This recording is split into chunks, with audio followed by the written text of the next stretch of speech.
স্বামীর কাছে স্ত্রী যে চারটি জিনিস পাওনা রয়েছে, যদি কোনো স্বামী তার স্ত্রীকে এই চারটি হক আদায় না করে তাহলে সে জাহান্নামে চলে যাবে। আল্লাহ রাসূল সাল্লাল্লাহু আলাইহি ওয়াসাল্লাম নিজে বলে দিয়েছেন, চারটি করণীয় প্রত্যেকটা স্বামী তার স্ত্রীদের উপরে চারটি হক অবভিয়াসলি আদায় করবে। যদি আদায় না করে will go to hell fire, তারা জাহান্নামে চলে যাবে। আল্লাহ রাসূল সাল্লাল্লাহু আলাইহি ওয়াসাল্লাম নিজে বলে দিয়েছেন। হাকিম ইবনে মুআবিয়া আল কুশাইরি রাদিয়াল্লাহু তাআলা আনহু তিনি বলেন, তার বাবা আল্লাহ রাসূল সাল্লাল্লাহু আলাইহি ওয়াসাল্লামকে জিজ্ঞেস করেছেন, ইয়া রাসূলুল্লাহ, ইয়া হাবিবাল্লাহ, আমাদের স্ত্রীদের ব্যাপারে, আমাদের যাদের স্ত্রী রয়েছে, এখানে অনেকেই আছে যাদের স্ত্রী রয়েছে, তাদের স্ত্রীর ব্যাপারে তার কি হক রয়েছে। আল্লাহ রাসূল সাল্লাল্লাহু আলাইহি ওয়াসাল্লাম বলে দিয়েছেন, প্রতিটি স্বামীর তার স্ত্রীদের ব্যাপারে চারটি হক রয়েছে। অবভিয়াসলি এই চারটি হক আদায় করতে হবে। দুইটি হচ্ছে করণীয়, দুটি বর্জনীয়। ভালো করে মনে রাখবেন। এবং এই করণীয়গুলো আমরা এখানেই শুধু শুনবো বিষয়টা এমন নয়, এগুলো আমরা আমল করার চেষ্টা করব, আমরা আমাদের লাইফে এগুলো অ্যাপ্লাই করার চেষ্টা করব।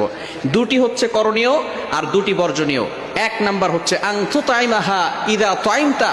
আল্লাহ রাসূল সাল্লাল্লাহু আলাইহি ওয়াসাল্লাম বলে দিয়েছেন, তুমি যেটা খাবে সেটা তোমার স্ত্রীকেও খাওয়াবে। তুমি যেটা খাবে, এক নাম্বার যেই করণীয় সেটা হচ্ছে, মানুষ যেটা খাবে সে তার স্ত্রী যদি থাকে সেই স্ত্রীকে সেই খাবারটা দিবে। নাম্বার টু, দ্বিতীয় নাম্বার হচ্ছে, আপনি যেই পোশাক পরবেন এই পোশাক আপনার স্ত্রীকেও দিবেন।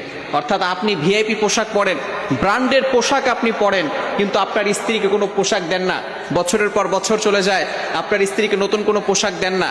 আপনি ঠিকই ব্র্যান্ডের পোশাক পরে বাইরে ঘোরাফেরা করেন, কিন্তু আপনার স্ত্রীকে পোশাক দেন না। এটা কিন্তু আপনি আল্লাহ রাসূল সাল্লাল্লাহু আলাইহি ওয়াসাল্লামের কথাকে অমান্য করছেন। এজন্য কিয়ামতের ময়দানে আল্লাহ তাআলার কাছে জবাবদিহি করতে হবে এবং আল্লাহ পাক রব্বুল আলামিন আপনাকে জাহান্নামের ব্যবস্থা করে দিবেন।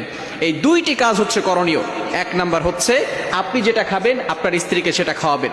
নাম্বার টু, দ্বিতীয় নাম্বার হচ্ছে আপনি যেটা পড়বেন আপনার স্ত্রীকেও সেটা পড়াবেন। তৃতীয় নাম্বার এবং চতুর্থ নাম্বার এই দুইটা হচ্ছে বর্জনীয়। ভালো করে মনে রাখবেন। তৃতীয় নাম্বার হচ্ছে আনতুদরিবিল ওয়াজহা। আল্লাহ রাসূল সাল্লাল্লাহু আলাইহি ওয়াসাল্লাম বলে দিয়েছেন, নারীদেরকে তাদের চেহারায় আঘাত করা যাবে না। ভালো করে মনে রাখবেন, এটা খুবই বর্জনীয় কাজ। আল্লাহ রাসূল সাল্লাল্লাহু আলাইহি ওয়াসাল্লাম নিষেধ করে দিয়েছেন।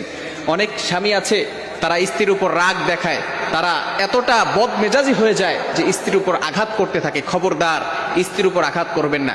আল্লাহ রাসূল সাল্লাল্লাহু আলাইহি ওয়াসাল্লামের 11 জন স্ত্রী ছিল। আল্লাহ রাসূল সাল্লাল্লাহু আলাইহি ওয়াসাল্লাম কখনো তাদের উপর আঘাত করেন নাই। কিছু কাপুরুষ রয়েছে তারা স্ত্রীর উপর আঘাত করে। আল্লাহ রাসূল সাল্লাল্লাহু আলাইহি ওয়াসাল্লাম চেহারায় মারতে নিষেধ করে দিয়েছেন। এছাড়া কি অন্য জায়গায় আপনি মারতে পারবেন? নো। আল্লাহ রাসূল সাল্লাল্লাহু আলাইহি ওয়াসাল্লাম স্ত্রীদেরকে মারতে নিষেধ করে দিয়েছেন। এবং সব সময় মনে রাখবেন, আল্লাহ রাসূল সাল্লাল্লাহু আলাইহি ওয়াসাল্লাম নিজে বলে দিয়েছেন, বুখারী শরীফের হাদিস 5204 নম্বর হাদিসের ভিতরে আল্লাহ রাসূল সাল্লাল্লাহু আলাইহি ওয়াসাল্লাম বলে দিয়েছেন, তোমরা তোমাদের স্ত্রীদেরকে গোলামের মতো, চাকরের মতো, গরু ছাগলের মতো এমন ভাবে আঘাত করবে না।